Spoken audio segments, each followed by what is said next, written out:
Before I begin this and you watch this, I wanted you to answer a very simple question. Do you like Borderlands? If the answer is no, then feel free to leave, because you've already made up your mind about the Borderlands TTRPG. If you're mixed or even like Borderlands, stay if you dare. I will go out of my way right now, though, and say I'm not really a fan of Borderlands. I never really gelled with the humor of the first game and never really bothered with anything after that. The game's presentation, though, this game's presentation, is very Borderlands, even down to Tiny Tina's interjections through the rules. But you want the meat and I'm the butcher. At its core, it's a D20 plus modifiers roll over game, not exactly bursting at the seams with the creative juices, but how we determine those mods gets interesting. First, you're going to choose one of 4 archetypes. These give you your basic spread as well as an archetype feat, easy enough, but then you're going to choose one of the 9 classes, ranging from Gunzerker, Mechromancer, Siren, or Soldier. These are going to give you some minor stat modifiers and various skills. So for example, if we'll make a elemental Gunzerker, adding their stats of accuracy, damage, speed, and mastery together for a 1-4-1-5 spread. Now these attributes may seem odd, but they do form the core identity of the character, meaning that a strength test is actually just going to be a damage test and such. Most are fairly recognizable, but may require a double take. However, these lead into the entirety of the skill section, all 6 of them. None of these skills are super pulse pounding and will be primarily increased with just attributes or miscellaneous modifiers. Now each archetype and class are going to get a series of feats and skills which augment them. For example, the Elementalist will allow me to take any of these skills right here. The class skills, on the other hand, are the same idea, but they are restricted to various tiers and can only be increased to my skill levels. For example, the Gunzerker's Gunlust skill tree, as they have 1 skill tree, will allow me to take Hard to Kill or Quick Draw. Each class also has their favored gun, which we'll get to in a moment though. Melee die, so you don't actually have to make any melee weapons in the game, and their action skill, which can be used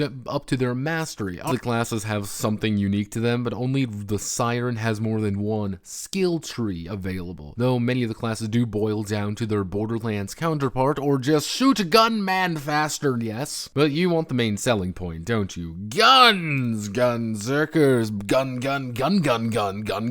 Bunkers and badasses focus heavily on using and abusing random charts to generate exotic firearms, each with a unique company type and various damage modifiers on top of them. With our standard Gunzerker here, this is an uncommon elemental shotgun. As you can see, it deals corrosive damage as well as our gun die, accuracy mod, and various other things on top of it. But if you see that accuracy mod there, that's where things start getting interesting. As you see, you'll always hit with a gun as long as you don't roll a 1 and deal at least a little bit of damage. That blue dot means that you're always going to be rolling the main damage die, while a crit is going to be a d12. This leads itself to a rather frantic and deadly series of blows in combat, forcing players to keep moving and manage their abilities and their very limited dice pools, including the use of badass moves, which are pretty much just stunts which generate stunt tokens, which can be spent to assist in future tasks. But that's pretty much it actually. The game has a lot of stuff in it, but at its core, the first question crops up again. Do you like Borderlands? If the answer is hell yeah, then a plethora of random charts of guns, loot charts, and how experience system is pretty much identical, and everything else is that it's Borderlands. It's going to be fun. If you do not like Borderlands, I'd say glean for what you can from it, but it's not going to jump out and make you change your mind. It does exactly what it says on the tin, and I cannot blame it for that. My name is Notepad, and this was Bunkers and Badasses. If you like what I do here, feel free to like, comment, and subscribe. Many thanks to the mega corporate shareholders who continue to invest in Notecoin for my continued wealth. Godspeed, good luck, and I still don't much care for Borderlands.